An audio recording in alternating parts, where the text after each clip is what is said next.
Assalamualaikum warahmatullahi wabarakatuh. Selamat siang, salam sejahtera untuk kita semua. Salam Melayu, salam untuk saudaraku semua yang ada di dalam maupun di luar negeri. Mudah-mudahan sehat selalu. Mudah-mudahan yang sakit mudah-mudahan cepat sembuh, yang bekerja mendapat rezeki yang banyak dan berkah. Amin. Belakangan ini ada banyak spanduk yang bertulisan pernyataan menolak Presiden Jokowi yang bertebaran di beberapa sudut kota Yogyakarta. Tercatat ada puluhan spanduk yang dipasang di tempat strategis, misalnya di bandara, stasiun, terminal di tengah-tengah kota Yogyakarta, yaitu di perempatan Guntumanan. Informasi yang dihimpun AP News, puluhan spanduk tersebut dipasang sejak Sabtu 16 Maret tahun 2024 malam.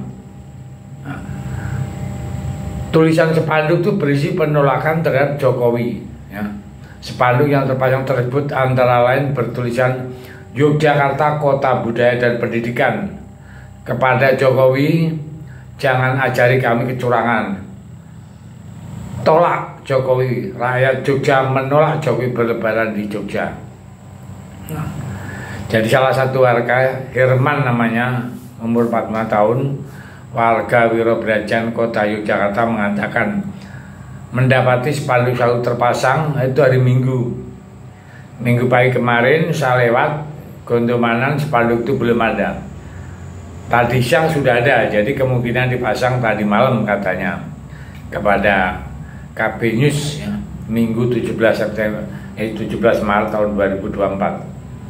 Beberapa warga lain ditanya pun bahkan tidak tahu menahu kapan tepatnya spanduk tersebut dipasang dan siapa yang memasang. Tetapi ini bentuk protes karena beberapa hari terakhir di Jogja sering ada demo menolak hasil pemilu curang. Mereka juga menolak cawe-cawe Jokowi, katanya. Menurut pantauan KBA News, di lokasi spanduk tersebut dipasang di pintu masuk Yogyakarta di jalur darat dari 4 mata penjuru mata angin.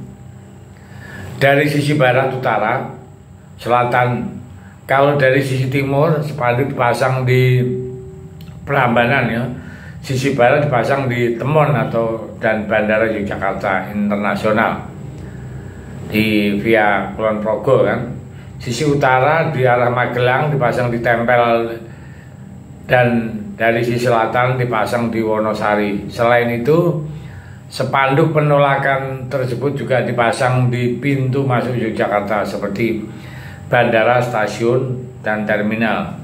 Begitu juga spanduk terpasang di tengah kota Yogyakarta, yakni penempatan Guntumanan. Saya kalau memikirkan hal ini rasanya seperti mimpi. Tidak pernah terbersit dalam pikiran saya bahwa Jokowi bisa berubah sedrastis ini. Banyak yang melakukan manuver politik yang mengubah sejarah demokrasi di negara ini. Bahkan sekelas PDIP pun kaget dan shock dengan peristiwa ini.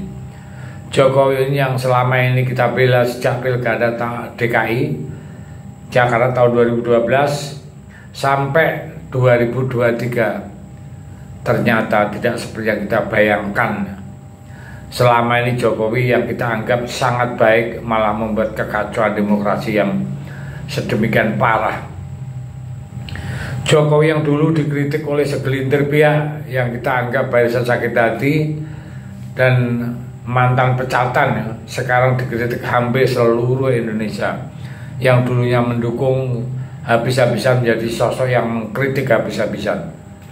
Bukan cuma itu, bahkan di dunia internasional pun sudah tahu semua yang terjadi di negara ini. Alangkah memalukan, aib yang harus ditanggung negara ini jelang turunnya jabatan Jokowi. Pemandangan biasa atau kalau melihat kritikan serta penolakan di mana-mana, Jokowi berhasil meninggalkan warisan yang buruk. Jokowi meninggalkan jejak politik yang tidak pernah hilang selamanya, dan miris kalau pendukungnya akan tetap membela dan menutup mata kritikan luas ini. Akan dianggap sebagai angin lalu, bahkan dianggap sebagai suara rengekan berbasis sakit hati.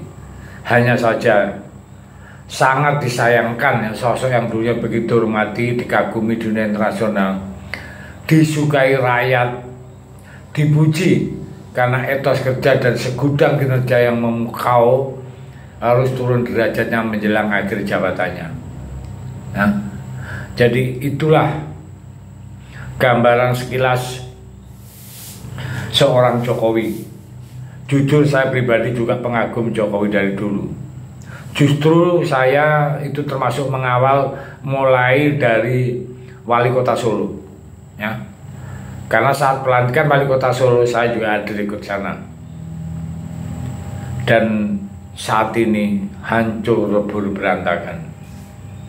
Saya nggak tahu skenario apa yang mau dijalankan oleh Pak Jokowi.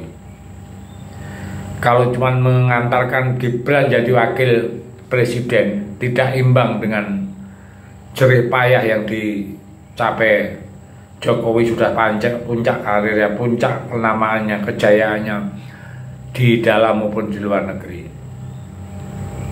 Jadi saya sedih, saya hancur, bukan masalah Jokowi, tapi negara Indonesia juga hancur di mata dunia. Untuk memulihkan ini sangat butuh waktu yang lama.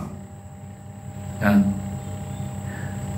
kemarin sudah digembor-gemborkan, sudah didengungkan dan rakyat mendukung kalau Jokowi setelah habis dari presiden akan kita dukung untuk menjadi sekjen PBB.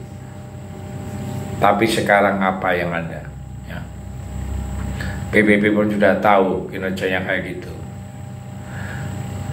Kalau cuma mengantarkan wakil presiden Gibran, tunggu 1 periode, saya pastikan itu Gibran jadi presiden lewat Partai Demokrasi Indonesia Perjuangan.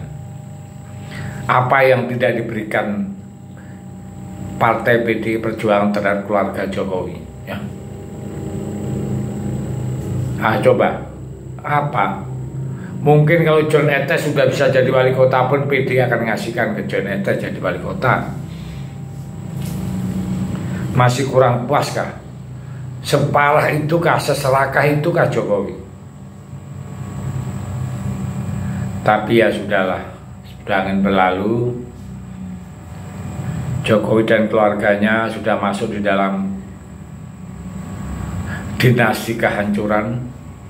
Namanya sudah hancur lebur berantakan. Walaupun Gibran jadi wakil presiden, ya silahkan nikmati saja. Tapi mayoritas rakyat sudah muak dengan keluarganya Jokowi. Ya, saya pikir itu. Terima kasih. Mereka.